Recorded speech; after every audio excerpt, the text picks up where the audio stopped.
Hi, இன்றைக்கி நம்ம ஆன்ஜரி cooking சேனலில் நமக்கு எல்லாருக்கும் பிடிச்ச மாதிரியான கிறிஸ்பியான சிக்கன் 65 எப்படி பண்ணுறதுன்னு தான் பார்க்க போகிறோம். இதில் என்னென்ன பொருட்கள் சேர்த்துருக்கேன் அப்படின்றது நான் லிஸ்ட்டு கொடுத்துருக்கேன் ஆரம்பத்திலேயே. அதை செக் பண்ணிக்கோங்க. நான் ஏதாவது விட்டுருந்தா கூட அதில் இருக்கும், பார்த்துக்கோங்க. அரிசி மாவு, கார்ன்ஃப்ளவர், இஞ்சி பூடு பேஸ்ட்டு, மிளகாத்தூள், உப்பு, மல்லித்தூள், மஞ்சள், ஒரு முட்டை, இதெல்லாம் ஒரு 10 மசாலா ஜாமான்கள் போட்டு நம்ம லேசாக தண்ணி ஊற்றி எல்லாத்தையும் நல்லா மிக்ஸ் பண்ணிக்கோங்க. இது ஒரு 1/4 கிலோ சிக்கன் இருக்குன்னு வச்சுக்கோங்களேன். 1/4 கிலோ சிக்கனுக்கு நான் இப்போ போட்டிருக்கிறேன் மசாலா. இது நம்ம காஷ்மீரி சில்லி பவுடர் இதில் சேர்த்துருக்கிறதுனால தான் அந்த கலர் பார்த்திங்களா எவ்வளோ டார்க் ரெட் கலரில் இருக்குது அப்படின்னு சொல்லிட்டு. சில பேர் அஜினோமோட்டோ போடுவாங்க. நான் அதெல்லாம் போடலை. நான் சொன்ன மாதிரியே கரெக்டாக எல்லாமே போட்டு நீங்கள் சிக்கனை அதில் மிக்ஸ் பண்ணி நான் சொன்ன மாதிரியே செஞ்சு பாருங்கள். கடைகளில் வாங்குகிற மாதிரியே வெளியே கிறிஸ்பியாக இருக்கும்ல, அந்த மாதிரி நல்லா இருக்கும். நீங்கள் இந்த மாதிரி செஞ்சு பாருங்கள். கார்ன்ஃப்ளவர், அரிசி மாவு ரெண்டுமே போட்டிருக்கேன் நான். இஞ்சி பூடு பேஸ்ட்டு, மிளகாத்தூள், கரம் மசாலா தூள் போட்டிருக்கேன். எல்லாம் போட்டு மிக்ஸ் பண்ணிவிட்டு ஃப்ரிட்ஜில் ஒரு 1/2 மணி நேரம் இருக்கட்டும். அதுக்கப்புறமா எடுத்து நம்ம ஃப்ரை பண்ணும் போது நல்லா கிறிஸ்பியாக வரும். மீடியம் ஃப்ளேமில் வச்சுக்கோங்க அடுப்பை. இப்போ இது பொரிச்சிட்ருக்க நேரத்தில் ஒரு மோட்டிவேஷன் ஒன்று பார்த்துடலாமா? என்ன அப்படின்னா, நம்மளுக்கானது தான் இது, பெண்களுக்கானது தான். பெண்கள் நம்ம ஏன் வேலை பார்க்கணும், ஏன் சம்பாதிக்கணும் அப்படின்றத பற்றியான சின்ன மோட்டிவேஷன் தான். அது ஃப்ரை ஆகிட்டு இருக்கும் போது நம்ம இதை பற்றி கொஞ்சம் பேசலாமா? நம்ம சம்பாதிக்கிறது பணத்துக்காக மட்டும் இல்லை, நம்மளுடைய தன்னம்பிக்கைக்காகவும் சுயமரியாதைக்காகவும் தான் நம்ம சம்பாதிக்கணும் அப்படின்னு சொல்லி நம்ம சொல்கிறது. நம்ம கையில் எப்பயுமே நமக்கு ஒரு வருமானம் இருந்துச்சுன்னு வச்சுக்கோங்களேன், நம்மளுடைய தேவைகளுக்கு நம்மளே தேவையான பொருட்கள் நம்ம வாங்கிக்கலாம். யாரையும் நம்ம டிபெண்ட் பண்ணி இருக்க வேண்டியதில்லை. இப்போ ஒவ்வொரு முறையும் நம்ம வீட்டில் இருக்கிறவங்கக்கிட்ட நம்ம கேட்டுகிட்டே இருந்தோம்னா அவங்களுக்கு நம்ம சிரமம் கொடுக்குற மாதிரி தானே. அதனால் நம்ம ஒரு சின்ன நமக்கு என்ன ஒரு வேலை தெரியுமோ அதை வச்சு நம்ம வீட்டில் இருந்தே நம்மளால் சம்பாதிக்க முடியும். நம்ம குடும்ப செலவுக்கு நம்ம மற்றவங்களை எதிர்பார்க்க வேண்டியதே கிடையாது. குழந்தைகளுக்காக நம்ம சேமிக்கலாம். ஒரு அவசர உதவிக்கு நம்மளுடைய சேமிப்பு பணம் உதவும். முக்கியமாக என்னாலேயும் இது முடியும் அப்படின்ற ஒரு நம்பிக்கை நமக்கு வரும். நம்ம சம்பாதிக்கணும் அப்படின்னு சொல்கிறது குடும்பத்தை விட்டுட்டு தனியாக போகணும், தனியாக நிற்கணும் அப்படின்றதுக்காக கிடையாது. குடும்பத்தோடு இருந்து அந்த குடும்பத்துக்கு நம்மளால் முடிஞ்ச உதவி நம்ம சம்பாரித்து கொடுக்குறோம். அதுதான் நமக்கு ஒரு சின்ன வருமானம் இருந்துச்சு அப்படின்னா அது போதும்.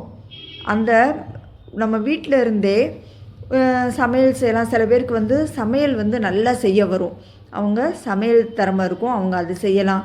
சில பேர் ஸ்டிச்சிங்கில் நல்லா தைக்கிறவங்களாம் நல்ல திறமைசாலியாக இருப்பாங்க, அவங்க ஸ்டிச்சிங் பண்ணலாம். சில பேர் ஆன்லைனில் வேலை பார்க்கலாம். சில பேர் படிச்சுட்டு எனக்கு படிப்பு மட்டும்தான் தெரியும், எனக்கு எக்ஸ்ட்ராவாக எந்த ஒரு வேலையுமே தெரியாது, எனக்கு ஆஃபீஸில் தான் ஒர்க் பண்ண தெரியும் அப்படின்ற மாதிரி இருப்பாங்க. அந்த மாதிரி இருக்கிறவங்க ஒரு டியூஷன் எடுக்கலாம். பக்கத்தில் இருக்கிற பிள்ளைங்களை, ஏழை பிள்ளைங்க எத்தனையோ பேர் இருப்பாங்க, அவங்கள கூப்பிட்டு வச்சு குறைஞ்ச ஃபீஸ் வாங்கி, யாரும் சும்மா செய்ய வேண்டாம், கம்மியான ஃபீஸ் வாங்கி நம்ம அவங்களுக்கு பாடம் சொல்லி கொடுக்கலாம்.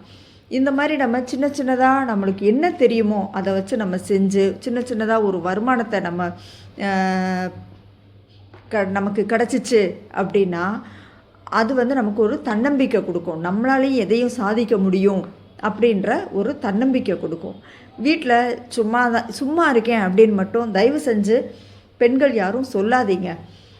நான் வீட்டுக்காக உழைக்கிறேன், நானும் சம்பாதிக்கிறேன், என்னோடய ஹஸ்பண்ட் இந்த வேலை பார்க்குறாங்க, நான் ஒரு டியூஷன் எடுக்கிறேன், நான் ஸ்டிச்சிங் சொல்லி கொடுக்குறேன், இல்லை நான் ஸ்டிச் பண்ணி நான் கொடுத்துட்ருக்கேன், இல்லை நான் சமையல் பண்ணி சில பேருக்கு நான் சாப்பாடெல்லாம் நான் வந்து வீட்டில் இருந்தே செஞ்சு நான் கொடுத்துட்ருக்கேன். இந்த மாதிரி இல்லை கேக் பிஸ்னஸ் பண்ணுறேன், இல்லை குக்கீஸ் பிஸ்னஸ் பண்ணுறேன், இந்த மாதிரி என்னென்ன தெரியுமோ, இல்லை பேகு வீட்டில் இருந்தே பேகு தைக்கலாம் அந்த மாதிரி. இப்போ எனக்கு தெரியாது, ஸ்டிச்சிங்கே தெரியாது அப்படின்றவங்களுக்காக ஒரு விஷயம் நான் சொல்கிறேன். நிறையா இடங்களில் இப்போ வந்து ஃப்ரீயாக வந்து கிளாஸு சொல்லித்தர்றாங்க.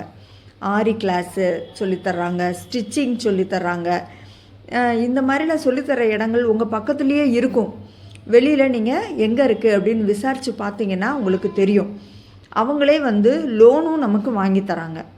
நம்ம லோன் வாங்குகிற அளவுக்கு போகிறோமோ இல்லையோ, ஆனால் அவங்கக்கிட்ட நம்ம கற்றுக்கிட்டு வீட்டில் இருந்தே நம்ம சில விஷயங்கள்லாம் நம்ம செய்ய முடியும். நிறையா பணம் செலவு பண்ணணும் அப்படின்னு அவசியம் கிடையாது. நமக்கு என்ன திறமைகள் இருக்கோ அதை வெளியில் நம்ம கொண்டு வரலாம். நீங்கள் வந்து உங்களுக்கு என்ன திறமை இருக்குது அப்படின்றத நிதானமாக உட்காந்து யோசித்து பாருங்கள், உங்களுக்கே புரியும். நம்ம வந்து நிறையா நேரம் சீரியல் பார்க்குறோம். சீரியல் பார்க்குறதுல நம்ம கவனத்தை செலுத்திடுறோம். அதனால் நம்மளை பற்றி நம்ம வந்து யோசிக்க மறந்துடுறோம். காலையில் எழுந்திரிச்சதுலேருந்து வீட்டில் உள்ளவங்களுக்காக நம்ம வந்து சமைக்கிறது, சாப்பிட்றது, வீடை க்ளீன் பண்ணுறது, இந்த மாதிரியான வேலைகள் பார்க்குறது, சீரியல் பார்க்குறது அப்படின்னு தான் மற்றவங்களுக்காக நம்ம நேரத்தை நம்ம செலவு பண்ணுறோமே தவிர, நமக்குன்னு உட்காந்து கொஞ்சம் நிதானமாக யோசித்து பார்த்தோன்னா நமக்கு என்ன திறமை இருக்குன்றது நமக்கு தெரியும். அதை நீங்கள் வெளியில் கொண்டு வாங்க. இப்போ நான் ஒரு உதாரணத்துக்கு சொல்கிறேன். ஒரு சேரில் நம்ம உட்காந்த மாதிரி இருக்கக்கூடாது. ஒரு சேரில் உட்காந்த மாதிரி இருக்கிறது அப்படின்னா, வீட்டில் இருக்கிறவங்களுக்காக எப்போயுமே காலையில் எழுந்திரிச்ச உடனே பிள்ளைங்களை கிளப்பணும், ஸ்கூலுக்கு கிளப்பி விட்டோம், ஹஸ்பண்ட்க்கு வேலை செஞ்சோம், வீட்டில் வேறு யாரும் பெரியவங்க இருந்தாங்கன்னா அவங்களுக்கு பணிவிடைகள் செஞ்சோம் அப்படின்றதுலையே நம்ம வாழ்க்கை முடிஞ்சிடக்கூடாது. அந்த சேரை விட்டு கொஞ்சம் எழுந்திரிங்க. எழுந்திரிக்கிறதுனா என்ன அப்படின்னா, நம்மளுடைய திறமைகளை வளர்த்துக்கிறது. வெளியில் போய் கூட ஃப்ரீ கோர்ஸ் இருக்குது, அதை கற்றுக்கோங்க. இல்லையா, எனக்கு இந்த மாதிரி திறமை, எனக்கு இந்த மாதிரி ஹேண்ட் ஒர்க்கு பண்ண தெரியும். நிறைய பேர் அழகாக கூடை போடுவாங்க, சாஃப்ட் டாய்ஸ் பண்ணுவாங்க, நிறைய விஷயங்கள் இருக்குது. அந்த மாதிரி தெரிஞ்சது அப்படின்னா நீங்கள் வந்து உங்களுக்கு தெரிஞ்சதை நீங்களே செஞ்சு உங்கள் அக்கம் பக்கத்தில் உள்ளவங்களுக்கு, உங்கள் ஃப்ரெண்ட்ஸ் சர்க்கிளில் உள்ளவங்களுக்கு அப்படி நம்ம வந்து சேல்ஸ் பண்ண ஆரம்பிக்கலாம். இல்லை அப்படின்னா அதை தெரிஞ்சதை வச்சு நம்ம கிளாஸ் எடுக்கலாம். குறைஞ்ச அமௌண்ட்டு வாங்கி நம்ம ஒரு கிளாஸ் எடுக்கலாம். இந்த நீங்கள் வந்து வாட்ஸ்அப்பில், இப்போ இன்ஸ்டாகிராம் நிறையா இருக்குது, ஃபேஸ்புக் இந்த மாதிரி நிறையா இருக்குது. அந்த மாதிரி இதில் வந்து நீங்கள் போடலாம், எனக்கு இந்த மாதிரி நான் சொல்லித்தரேன் கிளாஸ், இந்த மாதிரி இந்தந்த டைம் நான் எடுக்கலான்னு இருக்கேன்னு சொல்லி ஆன்லைன் கிளாஸ் நீங்கள் பண்ணலாம். நிறையா விஷயங்கள் இருக்குது. நம்ம பெண்கள் வந்து இன்னும் நிறையா பேர் வீட்டில் அப்படியே உட்காந்து முடங்கிட்டு இருக்காங்க. எனக்கு ஒன்றுமே தெரியாது, எனக்கு நேரமே இல்லை, பிள்ளைகளை கிளப்புறதுக்கும் எங்கள் வீட்டுக்காரரை கிளப்புறதுக்குமே எனக்கு நேரம் சரியாக போயிடுது அப்படின்னு நிறையா பேர் சொல்லிவிட்டு வீட்டிலையே இருக்கிறவங்க இருக்காங்க. அந்த மாதிரி இருக்காதீங்க. உங்களுடைய படிப்பு, உங்களுடைய திறமைகளை வீணாக்காதீங்க. அதை வெளியில் கொண்டு வாங்க. படிக்கவே இல்லை, எனக்கு இங்கிலீஷே படிக்க தெரியாது அப்படின்னு இருக்கிறவங்க கூட அவங்களுக்கு தெரிஞ்ச திறமைகளை வச்சு நீங்கள் வெளியில் வரலாம். எனக்கு இது தெரியாது அப்படின்னு எதுவுமே கிடையாது. ஒவ்வொருத்தங்களுக்குள்ளேயும் ஒரு திறமை கண்டிப்பான முறையில் இருக்குது. அதை நம்ம உள்ளே ஒளிச்சு வச்சுருக்குறோம். அதை வெளியில் கொண்டு வந்து அதை மற்றவங்களுக்கும் தெரியப்படுத்தி அதன் மூலமாக நமக்கு ஒரு வருமானம் வரும். அதை நம்ம கையில் வாங்குவோம் பார்த்தீங்களா, அதில் கிடைக்கிற சந்தோஷமே வேறுங்க. இல்லை ஏதாவது நீங்கள் கற்றுக்கணும்னு நினைக்கிறீங்களா, கற்றுக்கிட்டு எனக்கு இதில் இன்ட்ரெஸ்ட் இருக்குது, இதை கற்றுட்டு நான் வந்து அதை ஒரு சம்பாத்தியமாக நான் கொண்டு வரணும்னு நினைக்கிறேன் அப்படின்னு இருக்கிறவங்க இருக்காங்கல்ல, அவங்க வந்து அவங்களும் அழகாக இந்த மாதிரி வெளியில் போய் கூட கற்றுக்கிட்டு கூட நீங்கள் செய்யுங்க. உங்களுடைய நேரத்தையும் உங்களுடைய திறமையையும் நீங்கள் வீணாக்கிறாதீங்க.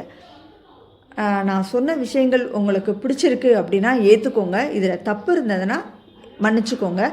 இது யாருக்கெல்லாம் இந்த நான் சொன்ன விஷயம் பிரயோஜனமாக இருந்துச்சு அப்படின்றத கமெண்ட்ஸில் சொல்லுங்கள்.